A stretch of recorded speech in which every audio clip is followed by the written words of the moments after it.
దయచేసి అందరూ కళ్ళు చూసుకొని కళ్ళు ఉంచుకోవాలి. మహోన్నతుడ, మహాపరిశుద్ధుడ, ప్రేమగల తండ్రి, మమ్మల్ని ఇంతవరకు సజీవ లెక్కలు ఉంచినందుకు స్తుతి స్తోత్రం చెల్లిస్తున్నాం నాయన. గడిచిన 80 కాలం నుండి తప్ప ఈ దినం వరకు నీ రెక్కల నీరులో మమ్మల్ని భద్రపరిచినందుకు స్తుతి స్తోత్రం తండ్రి. మాలో ఉన్న ప్రతి బలహీనత తీసివేయించినందుకు స్తోత్రాలు. అయోగ్యురాలైన నన్ను ఈ సన్నిధానంలో నిలవబెట్టినందుకు స్తోత్రాలు తండ్రి. నాలో ఉన్న ప్రతి బలహీనత తీసివేసి ప్రభావ నీ వాక్యాన్ని ధ్యానించడానికి నీ ఆత్మతో నన్ను నింపమని, నా నోటి మాటలు, నా ధ్యానము నీకు అంగీకారం ఉన్నట్లుగా జీవించమని మా ప్రభువైన యేసయ్య ద్వారా వేడుకొని ప్రార్థిస్తున్నాను తండ్రి. ఆమేన్. ఈ దినాన మనకి ఇవ్వబడిన ధ్యానాంశము నీతిమంతుడైన యోసేపు. నీతిమంతుడైన యోసేపు అని మనకు వాక్యం ఇచ్చారు. చదువుకున్న వాక్యంలో కూడా మనకు యోసేపు నీతిమంతుడై ఉంది అనే మాటని ప్రయోగించారు పరిశుద్ధాత్మదేవుడు. మరి యోసేపు ఒక్కడే నీతిమంతుడా బైబిల్ మొత్తంలో అనేది మనం కొంచెం ఆలోచించాలి. వాక్య ప్రకారంగా నీతిమంతుడు లేడు, ఒక్కడూ లేడు అని రోమాపత్రిక 3:11 ప్రయోగించాడు. మరి నీతిమంతుడు లేడా? బైబిల్లో చాలా మంది వ్యక్తుల గురించి మనకు రాయబడి ఉంది. వారిలో అందరూ నీతిమంతులు అయితేనే దేవుడు గ్రంథంలో రాయబడి ఉంటారు. కానీ అందరికీ కూడా నీతిమంతుడు అనే బిరుదు ఇవ్వబడలేదు. కొందరిని చూద్దాం, చాలా దేవుడికి సన్నిహితంగా జీవించిన వాళ్ళు. మొట్టమొదటిగా అబ్రహాము తీసుకున్నాం. అబ్రహాముని గురించి రాయిస్తూ అబ్రహాము దేవుని నమ్మెను, అది అతనికి నీతిగా ఎంచబడెను అన్నాడు. కానీ నీతిమంతుడైన అబ్రహాము అని ఎక్కడ వ్రాయించలేదు. అలాగే బైబిల్లో మొత్తంలో నాయకుడు, గొప్ప నాయకుడైన మోషేను గురించి కూడా నా ఇల్లంతట్లో నమ్మకమైన వాడు అని చెప్పాడు. కానీ మోషే నీతిమంతుడై ఉండెను అని ఎక్కడ వ్రాయించలేదు. అలాగే దావీదు గురించి ఆలోచిస్తే నా హృదయానుసారుడైన దావీదు అని చెప్పాడు. కానీ దావీదు నీతిమంతుడు అని కూడా రాయించలేదు. మరి దావీదుకి ఆయన సింహాసనాన్ని, శాశ్వత సింహాసనం ఇచ్చాడు. అలాగే యోబుని గురించి చూస్తే యోబుని గురించి యథార్థభక్తుడు, న్యాయవంతుడు, దేవుని యొక్క భయభక్తులు కలిగిన వాడు, చెడుతను విసర్జించిన వాడు ఆయన రాయించాడు. కానీ యోబు నీతిమంతుడై ఉండేను అని ఎక్కడ రాయలేదు.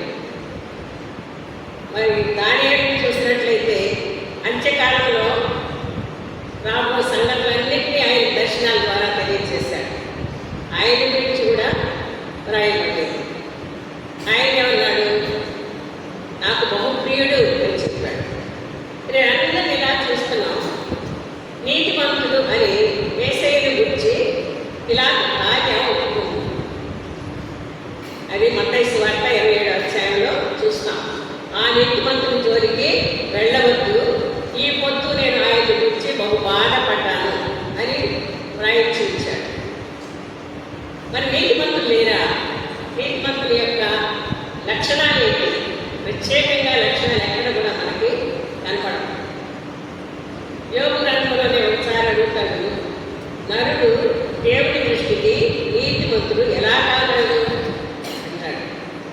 అంటే నీతిమంతుడు కావాలి అంటే చాలా ఎక్కువగా కష్టపడాలి. ఏం చేస్తే నీతిమంతులుగా ఉంటాం. మరి నీతిమంతులు లేరా? నీతిమంతుడు అని ఎవరి గురించి రాయలేదా? అందరం కూడా బయటకు చూస్తాం కదా, ఎక్కడో చోట ఎవరి గురించి అన్నా నీతిమంతుడు, నీవు నీతిమంతుడివి అని ఎవరి గురించి అన్నా రాయించాడా? ఒకసారి ఆదికాండం 6వ అధ్యాయం 9వ వచనం చూడండి.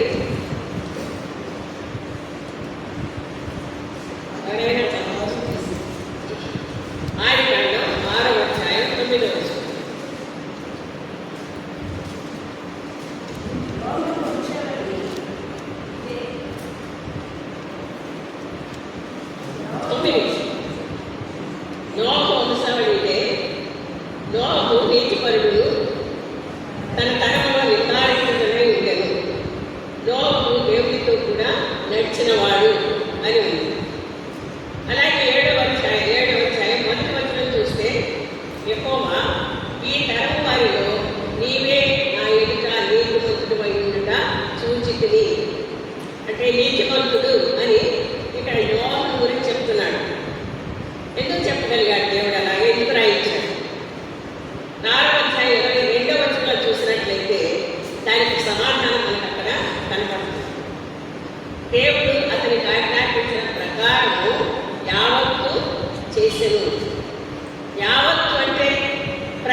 యోసేపు నీతిమంతుడై ఉండి ఏం చేశాడు అని మనం కొంచెంసేపు ధ్యానం చేద్దాం. ఈ యోసేపు గురించి చాలా తక్కువ ఇన్ఫర్మేషనే మనకి ఇవ్వబడింది బైబిల్లో. మత్తయి సువార్త 1వ అధ్యాయం 2వ అధ్యాయం, లూకా సువార్త 2వ అధ్యాయంలో మాత్రమే ఇది మనం చూస్తూ ఉంటాం. ఈ యోసేపు పరిచయం కూడా మనకు మత్తయి సువార్త 1:16లో చెప్తున్నాడు. యాకోబు మరియ భర్త అయిన యోసేపును కనెను, ఆమె క్రీస్తు అనబడిన యేసు పుట్టెను. ఈ అధ్యాయం మొదటి నుంచి చూస్తే వంశావళి, యేసు క్రీస్తు వంశావళి 42 తరాలు రాయబడ్డారు. 42వ తరంలో యోసేపు అనే వ్యక్తిని మనం చూస్తాం. ఆయన పరిచయం ఎలా జరిగింది? మరియ భర్త, ఆయన ఐడెంటిటీ అక్కడ ఎలా కనపడుతుంది? మరియ భర్త అయిన యోసేపు. సరే, ఈ యోసేపు యూదా గోత్రంలో పుట్టాడు. యూదా గోత్రంలో పుట్టాడు కాబట్టి ధర్మశాస్త్రం అంతా కూడా ఆయనకి బాగా తెలిసే ఉంటుంది. అయితే యోసేపు ఒక అమ్మాయితో ప్రధానం చేయబడి, ఆ అమ్మాయి పేరే మరియ. ఆ దేశంలో వారి సాంప్రదాయం ప్రకారం 3 స్టేజెస్గా వాళ్ళ పెళ్లి జరుగుతుందట. మొదటిది నిశ్చితార్థం. ఈ నిశ్చితార్థం 6-7 సంవత్సరాల వయసులోనే అమ్మాయికి నిశ్చితార్థం అనేది జరుగుతుందట. ఆ తర్వాత మెచ్యూర్ అయిన తరువాత 1 ఇయర్కి ఆమెకు ప్రధానం చేస్తారు. ఏ వ్యక్తితో అయితే నిశ్చితార్థం జరిగిందో ఆ వ్యక్తితోనే ప్రధానం చేస్తారు. ప్రధానం చేయబడిన తరువాత 1 ఇయర్ గ్యాప్ ఇస్తారట. వాళ్ళిద్దరూ ఏ విధంగా ఎంత కంట్రోల్లో ఉంటారు, ఎంత పవిత్రంగా వారు కాపాడుకుంటారు, అది ఒక టెస్టింగ్ పీరియడ్. ఆ 1 ఇయర్ తరువాత వారికి వివాహం జరుగుతుంది. అయినా కూడా ప్రధానం చేయబడిన దగ్గర నుండి వారిద్దరిని భార్యాభర్తలుగానే అందరూ కూడా అనుమతిస్తుంటారు. కానీ వాళ్ళు మాత్రం తప్పు చేయకూడదు. ఏమాత్రం తప్పు జరిగినా వాళ్ళిద్దరిని రాళ్లతో కొట్టి చంపేసే సాంప్రదాయం వారి. ఇక్కడ మనం చూస్తే మరి యోసేపుని ప్రధానం చేయబడిన మరియ గర్భవతి అయి ఉన్నది అని తెలిసింది. ఎలా గర్భవతి అయిందని మనకు వాక్యంలో తెలుస్తుంది. కానీ యోసేపు తెలుసా ఆమె గర్భవతి అయ్యిందని? తెలుసోలేదో మనకు తెలియదు. ఎందుకంటే లూకా సువార్తలో మనం చెప్పినప్పుడు ఒకసారి చూడండి. లూకా సువార్త 2వ అధ్యాయం చెప్తాను. మొదటి అధ్యాయంలోనే 26వ వచనంలో చూస్తే, 26 నుంచి చదువుకుంటూ పోతే మరియకు దేవదూత ప్రత్యక్షమైంది. ఆయనే గబ్రియేల్. తాను పరిచయం చేస్తుంది. నేను దేవుని నుండి పంపబడిన దేవదూతని, గబ్రియేల్ని. ఎప్పుడు ఏ సమయంలో కలుసుకున్న మరియ ప్రార్థన చేసుకునే పగటి సమయంలోనే కలుసుకుందట. ప్రత్యక్షంగా కలుసుకుంది, స్వప్నంలో కలుసుకునేది, దర్శనం ద్వారానే ఆమెతో మాట్లాడి. అక్కడ మనం చూస్తే మరియ భయపడటం, రేపు కృష్ణుని ఎరుగున దాన్ని, ఇది నాకు ఎలాగో ప్రార్థించును అని అడగడం చూస్తాం. అయితే దేవుడికి ఏం చెప్తుంది? 35వ వచనం చూస్తే, పరిశుద్ధాత్మ నీ మీదికి వచ్చును, సర్వోన్నతుని శక్తి నీకు కమ్ముకొనును కనుక పుట్టబో శిశువు పరిశుద్ధుడై దేవుని కుమారుడు అనబడును అని చెప్పి బంధువురాలు గురించి కూడా ఒక వర్తమానం చెప్పింది. వెంటనే మరియ అక్కడికి వెళ్ళినట్లుగా బైబిల్ గ్రంథంలో రాయబడింది. అక్కడ 3 నెలలు గడిపింది. 3 నెలల తరువాత మరలా తను గలిలయ ప్రాంతానికి వచ్చింది. అంటే మొత్తం 4 నెలలు గడిచిపోయింది. ఆ సమయంలో యోసేపుకి ఆ వర్తమానం ఒకవేళ తెలిసి ఉండొచ్చు, నా అభిప్రాయం ప్రకారం. కాబట్టి సాంప్రదాయం ప్రకారం ఏం చేయాలి? రాళ్లతో కొట్టాలి. కొట్టి నిర్దోషి యోసేపు. సమస్తము ఎరిగిన దేవుడు ఒక చక్కటి ప్రణాళికలో వారిని నడిపించాడు. అది ఆలోచించుకుంటున్నాడట యోసేపు. ఎవరు ఆలోచించుకుంటున్నాడు? ఈమెను రహస్యంగా వదిలిపెడదాం. రహస్యం ఎప్పుడైనా బట్టపైన అవ్వాల్సిందే. ఆయనకు వచ్చింది సామాన్యమైన జబ్బు లాంటిది కాదు. గర్భంతో ఉండి అది దాచిపెట్టడానికి వీలు లేదు.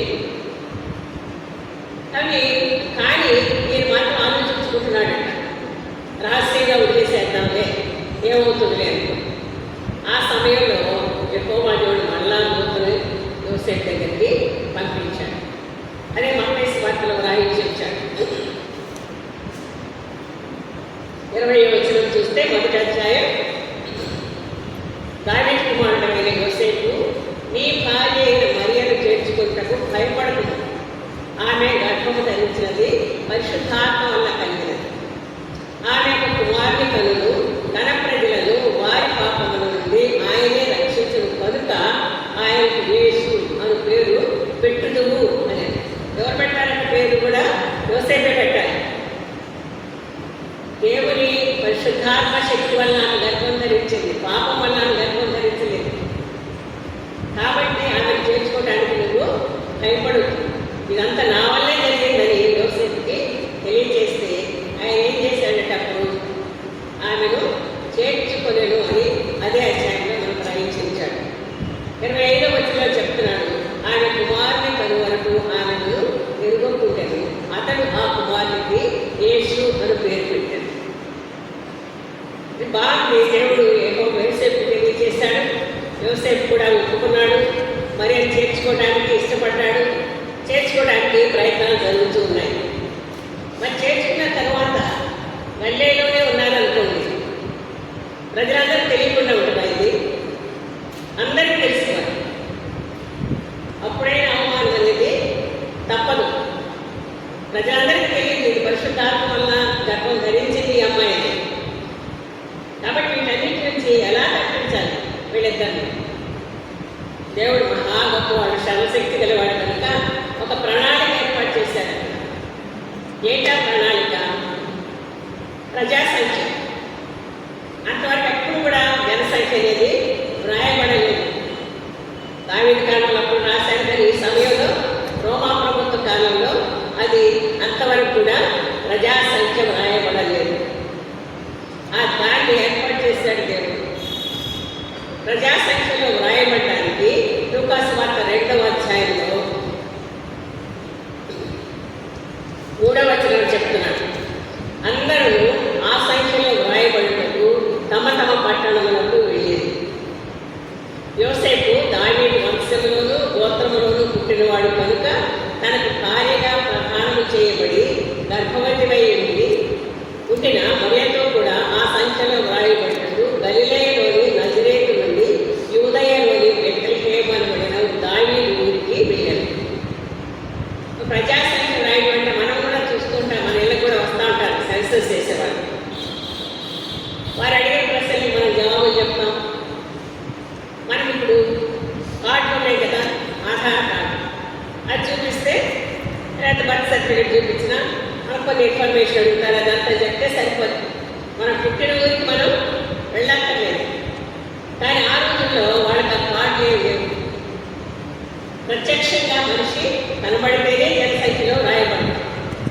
ఇప్పుడు మేము కూడా చూడండి, రిటైర్డ్ పర్సన్స్ అందరూ కూడా సంవత్సరానికి ఒకసారి వెళ్తాం. తాలూకా ఆఫీస్కి వెళ్ళి మేము బ్రతికే ఉన్నాం, మాకు పెన్షన్ ఇవ్వండి అని సంతకం చేసి ఏళ్ళు ముందు వేసి వస్తాం. అంటే ప్రత్యక్షంగా మేము కనబడుతున్నాం అన్నమాట. అలాగే ఇక్కడ కూడా ప్రత్యక్షంగా కనబడాలి, లేకపోతే వారి పేర్లు ఆ సంఖ్యలో వ్రాయబడదు. ఈ ప్రణాళికని దేవుడు అమలు చేయడానికి సిద్ధం చేశాడు. మరి యోసేపు దావీదు గోత్రములో పుట్టినవాడు, దావీదు వంశంలో పుట్టినవాడు, బెత్లెహేము అనే గ్రామంలో పుట్టినవాడు. బెత్లెహేము నుండి నజరేతు దగ్గరికి వచ్చాడంటే ప్రభువు దగ్గరికి వచ్చాడేమో, వలస వచ్చాడు.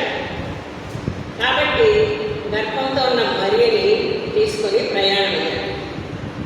దేవుడు చెప్పిన మాటని తూచా తప్పుడు ధరిస్తున్నాడు. చూడండి, ముందే చేర్చుకోమన్నాడు, చేర్చుకోవడానికి ఇష్టపడ్డాడు. తర్వాత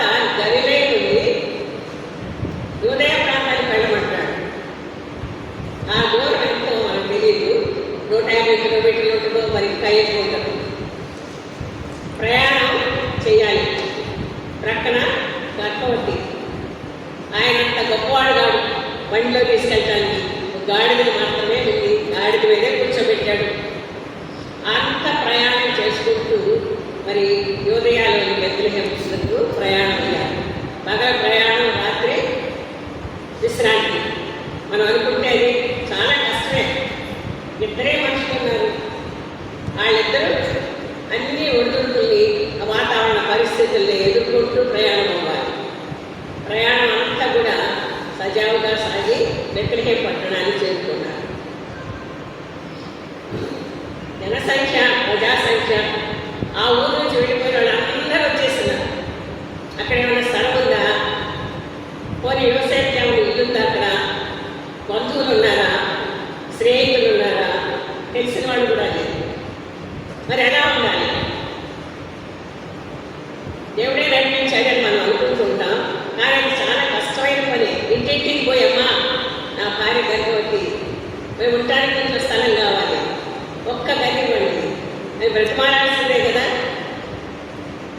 పరిచయం లేదు వాళ్ళతో, ఎన్నిళ్ళు తిరిగాడు, ఎక్కడ కూడా స్థలం వారికి లేదు. చివరికి పశువుల పాప ఒకటి వాళ్ళకి ఉంది. పశువుల పాప అంటే మనకందరికీ తెలుసు ఎలా ఉంటుంది. ఆ రొచ్చు, ఆ కప్పు, ఆ పురుగులు, ఈగలు, దోమలు, చాలా దుర్గంధంతో నిండి ఉంటుంది. మరి దానిలో ఉన్నారు వీళ్ళిద్దరు. ఓ ప్రక్క ఏమో గర్భవతి, ఆమెకి ఏ ఇన్ఫెక్షన్ రాకూడదు, శుభ్రం, పరిసరాలన్నీ శుభ్రంగా ఉండాలి. అదంతా ఎవరు చేస్తుంటారు? యోసేపే చేస్తుంటారు.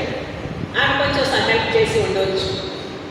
వాళ్ళిద్దరు కలిసి ఆ పశువుల పాపని శుభ్రం చేసుకొని అక్కడ నివసించడానికి మొదలుపెట్టారు.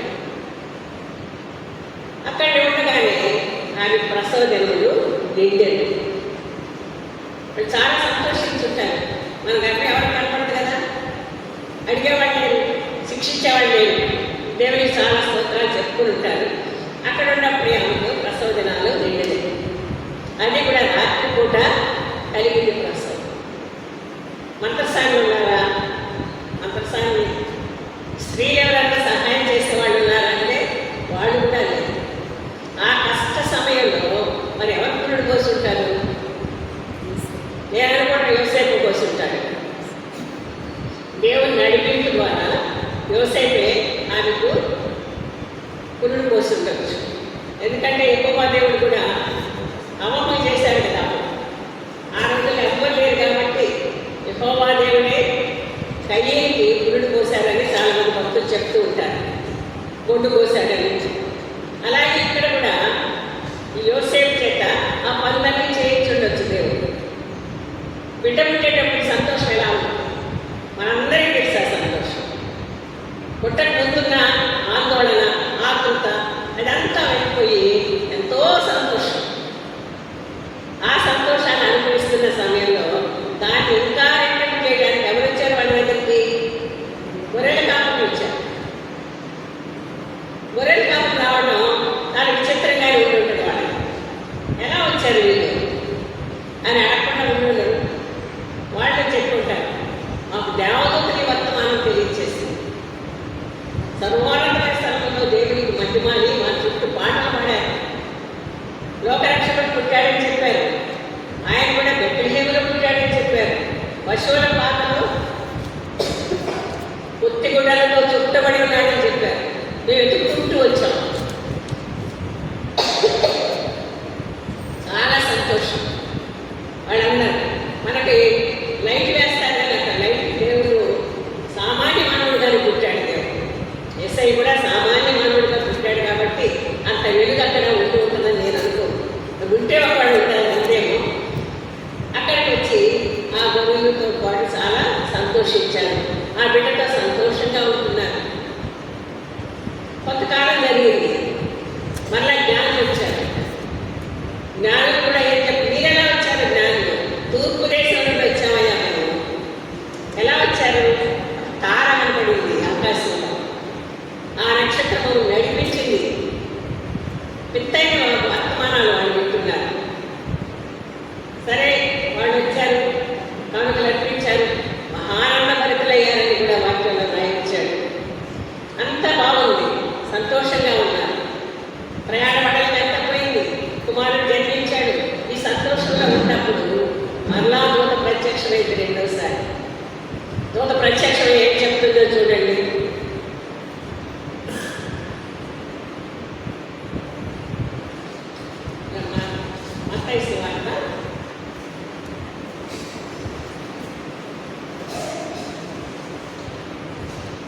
2వ అధ్యాయం 13వ వచనం. ప్రభువు దూత స్వప్నమందు యోసేపునకు ప్రత్యక్షమై, హేరోదు ఆ శిశువును సంహరింపవలనని ఆయనను వెనకబోచున్నాడు కనుక నీవు లేచి ఆ శిశువును ఆయన తల్లిని వెంటబెట్టుకొని ఐగుప్తునకు పారిపోయి నేను నీతో తెలియజెప్పు వరకు అక్కడనే ఉండమని అతనితో చెప్పాను. ఇది 2వ ప్రయాణం. ముందు వచ్చినప్పుడు 2 వచ్చారు, ఇప్పుడు 3 అయ్యారు. బెత్లెహేము నుండి ఎక్కడ పడమంటున్నాడు? ఐగుప్తు దేశానికి వెళ్ళమని చెప్పలేదు, పారిపోండి అని చెప్తున్నాడు. అంటే చాలా స్పీడ్గా వెళ్ళిపోవాలి అక్కడ. కాబట్టి మళ్ళా ప్రయాణం అయ్యారు. అప్పుడు అతడు 14వ వచనంలో చెప్తున్నాడు, లేచి రాత్రి వేళ శిశువును తల్లిని తోడుకొని ఐగుప్తునకు వెళ్ళాడట. రాత్రి వేళ ప్రయాణం అయిపోయారట. అది సుమారుగా 65 కిలోమీటర్ల దూరం ఉంటుంది. రాత్రి వేళ ప్రయాణమై 12 గంటల లోపులో ఐగుప్తు తీరానికి చేరుకున్నారు. అదంతా కూడా దేవుడు నడిపింపు, వారికి ఇచ్చిన జ్ఞానం చొప్పున వారు ప్రయాణమై వెళ్ళారు. ఈ రాత్రి పూట కదా, ఇప్పుడే ప్రయాణం చేస్తాం అని అనుకోలేదు. దేవుడు చెప్పాడు, ఆయన చేస్తున్నాడు. ఐగుప్తు దేశంలో మళ్ళా సమస్యలే. వసతి సమస్య, పోషణ సమస్య. ఈసారి 3 ఉన్నారు. పసిపిల్లవాడిని పోషించుకోవాలి. దేన్ని కూడా వెనుకలేకుండా యోసేపు సమర్థవంతంగా ఇదంతా కూడా చేసుకుంటూ వచ్చాడు. దేవుని కృప తోడుగా ఉంది. ఈయన హృదయపూర్వకంగా దేవుని మాటని అనుసరించి నడుచుకున్నాడు. దేవుడు ఎలా చెప్తే అలా చేశాడు. అక్కడ ఉన్నాడు కొంతకాలం. మరలా 3వసారి మరలా దేవుడు ఆయన స్వప్నంలో కనబడింది. చూడండి 19వ వచనం, అదే అధ్యాయం. హేరోదు చనిపోయిన తరువాత ఇదిగో ప్రభువు దూత ఐగుప్తులో యోసేపునకు స్వప్నమందు ప్రత్యక్షమై, నీవు లేచి శిశువును తల్లిని తోడుకొని ఇశ్రాయేలు దేశమునకు వెళ్ళు. శిశువు ప్రాణం తీయచుండిన వారు చనిపోయి అని చెప్పాడు. మళ్ళా ఐగుప్తు నుండి మళ్ళా ఇశ్రాయేలు దేశానికి రావాలి. ఎవరు వెనకాడాడు ఆయన? దేవుడు చెప్పిన మాట యావత్తు చేశాడని నోహు దగ్గర ఎలా చెప్పారు, ఇక్కడ కూడా అలాగే చేశాడు. ఇశ్రాయేలు దేశానికి వచ్చేశారు. కానీ ఇశ్రాయేలు దేశంలో బెత్లెహేము పట్టణంలో లేడు ఆయన. ఎందుకని? మళ్ళీ అక్కడి నుంచి కూడా శిశువును ఒకవేళ హేరోదు కుమారుడు అక్కడ పరిపాలన చేస్తున్నాడు, అగ్గిలాయి లేఖనం, మరి ఆయన వల్ల శిశువుకి ఏమైనా ఇబ్బంది కలుగుతుందేమో అని దేవుడి చేత బోధింపబడిన వాడై గలిలయ ప్రాంతమునకు వెళ్ళి అక్కడే నివసించాడు. చూడండి ఎన్ని ప్రయాణాలు చేశాడు. చూడండి, గలిలయ నుండి యూదయకు వచ్చాడు, యూదయ నుండి ఐగుప్తుకు వెళ్ళాడు, ఐగుప్తు నుండి ఇశ్రాయేలు దేశానికి వచ్చాడు, ఇశ్రాయేలు దేశం నుంచి మళ్ళా గలిలయ ప్రాంతానికి వెళ్ళి నజరేతులోనే నివాసం చేశాడు. ఇవన్నీ కూడా దేవుడి చిత్త ప్రకారంగా జరిగించాడు. కాబట్టి మరి దేవుడు ఇతన్ని నీతిమంతుడిగా ఎంచాడు, నీతిమంతుడై ఉండెను అని రాయించాడు. మరి మనం ఎలా ప్రవర్తించాలి? మనకేమైనా చెప్తున్నాడా దేవుడు? ఆయన చిత్తాన్ని నెరవేరుస్తున్నామా మనం? వాక్యం అంతా ఆయన ఆజ్ఞలు, ఆయన ఆశీర్వాదాలు, ఇలా చేయండి అలా చేయండి అని చెప్తూనే ఉన్నాడు. 66 పుస్తకాల్లో కూడా మనకి అదే బోధిస్తున్నాడు. మనం ఎంతవరకు అనుసరిస్తున్నాం? ఒక్కడైనా ఈ విషయంలో నేను దేవుని మాట తప్పిపోకుండా ఉంటాను, అబద్ధం ఆడను, మన నోటి నుంచి అబద్ధం రాకూడదు అనుకున్నాం అనుకోండి, దాన్ని సంపూర్ణంగా పాటిస్తున్నామా? ఒక్క విషయంలో పాటించమని నేను కోరుకుంటున్నాను. ఆలయానికి సకాలానికి టైంకి రావాలని కోరుకుంటున్నాను. సమయానికి అంతా ఉండాలి. ఆదివారం చాలా భయంకరంగా ఉంటుంది పరిస్థితి. 8:30 అంటున్నారు పాస్టర్ గారు. 2-3 వచ్చి ఉంటున్నారు. 8:45 ఆరాధన మొదలవుతుంది. ఎవరో ఒకటి పడుతుంటారు. వాళ్ళు ఎక్కడ పాటలు పాడేవాళ్ళు.